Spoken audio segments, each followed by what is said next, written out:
요한복음 11장 28절에서 37절까지의 말씀을 살펴보도록 하겠습니다. 나사로가 죽은 지 사흘이 지나 베다니에 찾아오신 예수님께서는 마을 어귀에서 마르다와 만나 대화하시고 후에 마리아를 밖으로 불러내십니다. 마리아는 예수님을 뵙고 발 앞에 엎드립니다. 예수님을 보자 다시 슬픔이 밀려왔고 예수님께 이렇게 말합니다. 예수님께서 여기 계셨더라면 내 오라버니가 죽지 아니하였겠나이다. 이 마리아의 말이 어떻게 들리십니까? 이 말은 늦게 도착한 예수님을 원망하거나 나사로의 죽음을 예수님의 탓으로 돌리는 것이 아니라 나사로의 죽음에 대한 슬픔과 안타까움의 표현이라 할 수 있습니다. 예수님께서는 마리아를 찾아온 유대인들이 우는 것을 보시고 심령의 비통이 여기며 눈물을 흘리십니다.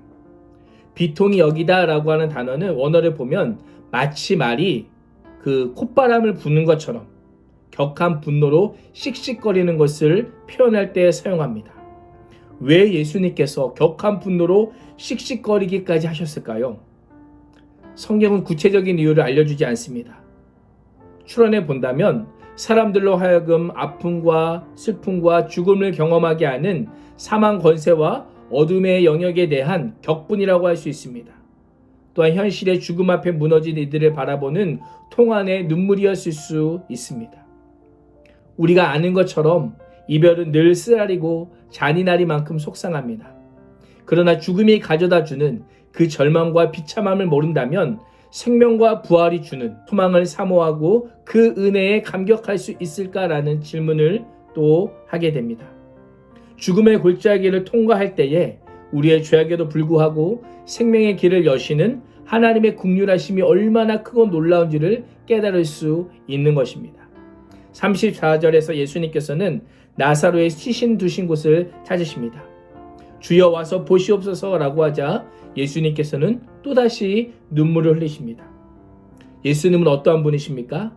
예수는 우리와 똑같은 인성을 가지신 완전한 인간이십니다. 또한 예수님은 우리의 연약함을 동정하시는 분입니다.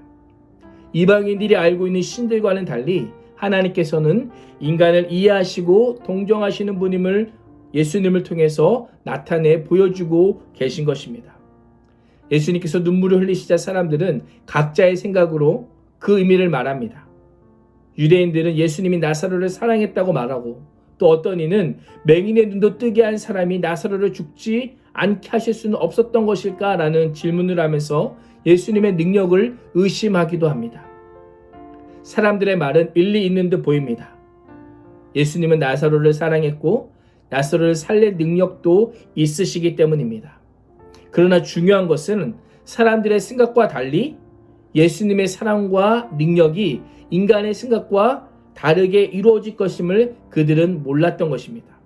예수님만 빼고 그곳에 있던 모든 사람들이 부활이라고 하는 예수님의 방법, 하나님의 뜻과 계획을 알지 못했던 것입니다.